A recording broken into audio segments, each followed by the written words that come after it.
सुप्रभातम। मैं डॉक्टर दीनानाथ शाह, सह प्राचार्य संस्कृत पूर्णिमा राम प्रताप संस्कृत महाविद्यालय बैगनी दरभंगा से।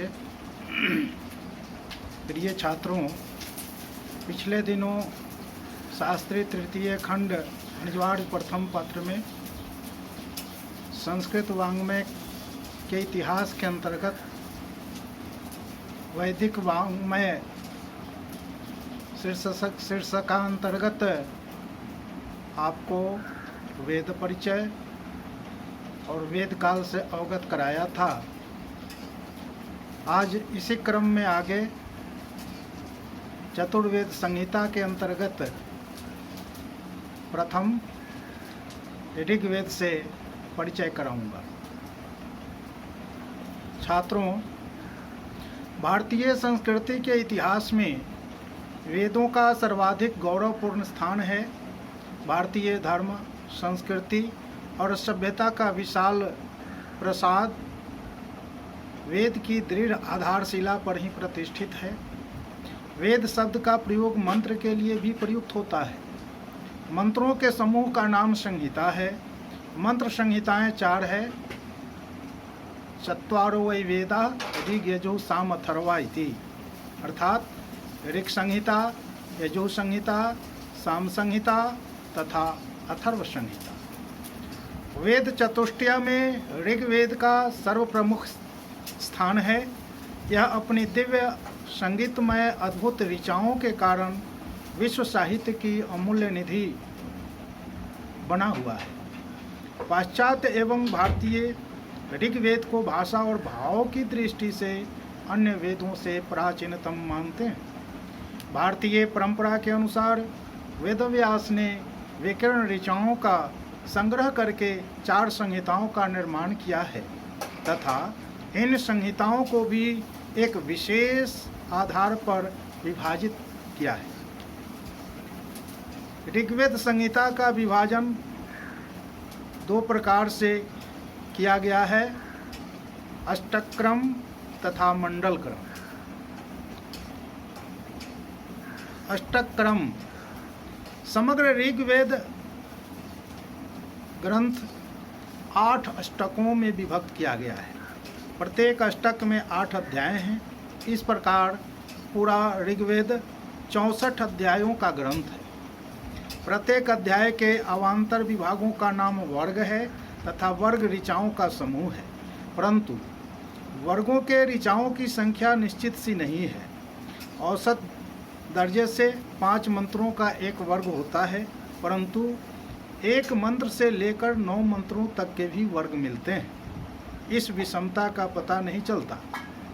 ऋग्वेद में समस्त वर्गों की संख्या 2006 है। द्वितीय मंडल क्रम। दूसरा विभाग अत्यंत महत्वपूर्ण, ऐतिहासिक और वैज्ञानिक माना जाता है। ऋग्वेद 10 मंडलों में विभक्त है। प्रत्येक मंडल में अनेक अनुवाक, अनुवाक के अंतर्गत सूक्ता तथा प्रत्येक में कई मंत्र अथवा ऋचाएं हैं। कात्यायन ने अपने सर्वानुकर्मणि में इन समस्त अंशों की संख्याओं को गिनकर बड़े परिश्रम के साथ एकत्र प्रस्तुत किया है। वेदों की विशुद्धता को कायम रखने के लिए प्राचीन ऋषियों ने ऋचाओं को कौन कहे, अक्षरों तक को गिन रखा है। किसकी शक्ति है जो कोई नया मंत्र इस संहिता में रखने का साहस करे। ऋग्वेद के 10 मंडल, 85 सूक्ता, ऋग्वेद के 10 मंडल, 85 अनुवाक, 1017 सूक्त हैं। इन सूक्तों के अतिरिक्त 11 सूक्त बालखिल के नाम से प्रसिद्ध है। इन बालखिल सूक्तों का स्थान अष्टम मंडलांतर्गत माना जाता है। इस मंडल में मुख्य सूक्त 92 ही हैं, परंतु इन खिलों को मिलाकर उनकी संख्या 103 होती है। सर्वानुकर्मणि में समस्त सूक्तों की संख्या के बारे में तथा शब्द संख्या के बारे में कहा गया है। ऋचांग 10 सहस्राणि ऋचांग 500 च ऋचाम 80 पादश्च पार्णं संपरकीर्तितम् साकल्य दृष्टे पदलक्षमेकं सार्ध च वेदे 300 शतानि चाष्टौ दशकद्वयं च पदानि षड्चेते हि चर्चितानि स ऋचो व्यवहत 12 बृहति सहस्राणि एतावत्यो हि अर्चि या प्रजापति श्रेष्ठाः 40 सहस्राणि 32 चाक्षर सहस्राणि। इस प्रकार सर्वानुकर्मणि के अनुसार समस्त सूक्तों की संख्या 10,580 और 1/4। ऋचाओं की शब्द संख्या 1,53,826 तथा अक्षरों की संख्या 4,32,000 बतलाई गई है। महाभाष्य के अनुसार ऋग्वेद की समस्त शाखाएं 21 हैं, जिनमें चरण व्यूह के कथनानुसार निम्न 5 शाखाएं प्रमुख हैं।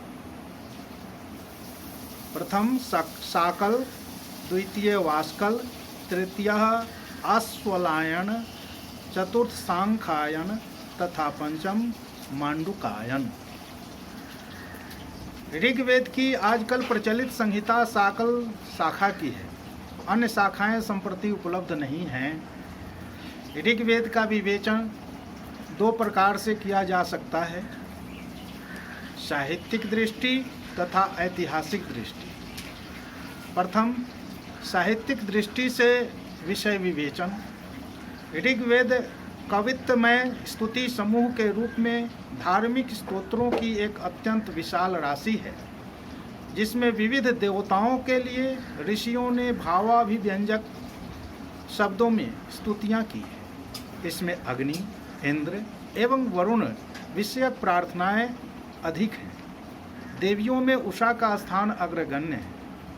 ऋग्वेद की ऋचाओं में विभिन्न सूक्त धर्म विज्ञान की दृष्टि से महत्वपूर्ण माना जाता है, यथा श्राद्ध तथा विवाह संबंधी सूक्त।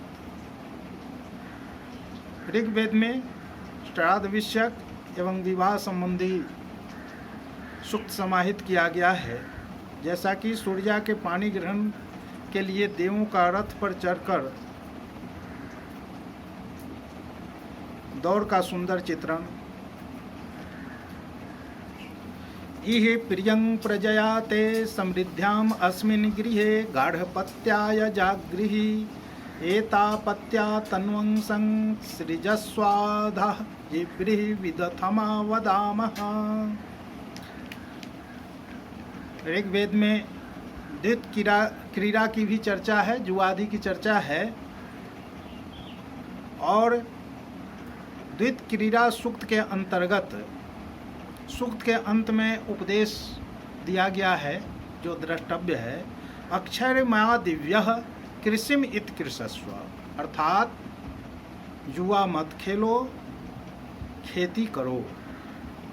वित्ते रमस्व बहुमन्यमानः, धन में लक्ष्मी में रमन करते हुए बहुत प्रतिष्ठा को प्राप्त करो। इसके अतिरिक्त दान स्तुति सूक्त मिलते हैं, जहाँ उदाहरण स्वरूप देखा जा सकता है केवलाघो भवति केवल आदि, अर्थात अकेला खाने वाला पाप खाता है। नौसा सखा यो न ददाति सखे, वह सखा नहीं है, वह मित्र नहीं है जो अपने मित्र के लिए देता नहीं है। इस प्रकार से दान संबंधी सूक्त मिलते हैं। साथ ही संवाद सूक्त, जो ऋग्वेदीय संवाद सूक्त हैं, अति प्रसिद्ध हैं, यथा पुरुरवा उर्वशी संवाद जो दशम मंडल के 95वें सूक्त में है। यम यमी संवाद जो दशम मंडल के 10वें सूक्त में है तथा शर्मापणि संवाद 10वें मंडल के 30वें सूक्त में है, प्रसिद्ध हैं और इस पर विद्वानों के द्वारा चर्चाएं की जाती हैं। इसके अतिरिक्त दार्शनिक सूक्तों का संकलन भी द्रष्टव्य है, यथा नासदीय सूक्त, पुरुष सूक्त, सहस्रसा पुरुषः सहस्राक्ष इत्यादि। वाक् सूक्त, हिरण्यगर्भ सूक्त, यथा हिरण्यगर्भः समवर्तताग्रे भूतस्य जातः पतिरेक आसीत् सदाधार पृथ्वीं द्यामुतेमां कस्मै देवाय हविषा विधेम आदि मंत्र सूक्त में आते हैं। इसके अतिरिक्त ऐतिहासिक विषयों का भी विवेचन ऋग्वेद में हुआ है, जहां तत्कालीन आर्यों का विस्तार दूर तक प्रसारित था, इसकी चर्चा मिलती है। राजनीतिक, सामाजिक तथा आर्थिक स्थिति के क्षेत्र में पर्याप्त उन्नति हो चुकी थी, जिसका विवरण इस वेद में उपलब्ध है। इस प्रकार आप देखेंगे तो राजनीति संबंधी, सामाजिक गतिविधि संबंधित एवं आर्थिक गतिविधि संबंधी सूक्तों का भी संकलन इस वेद में है।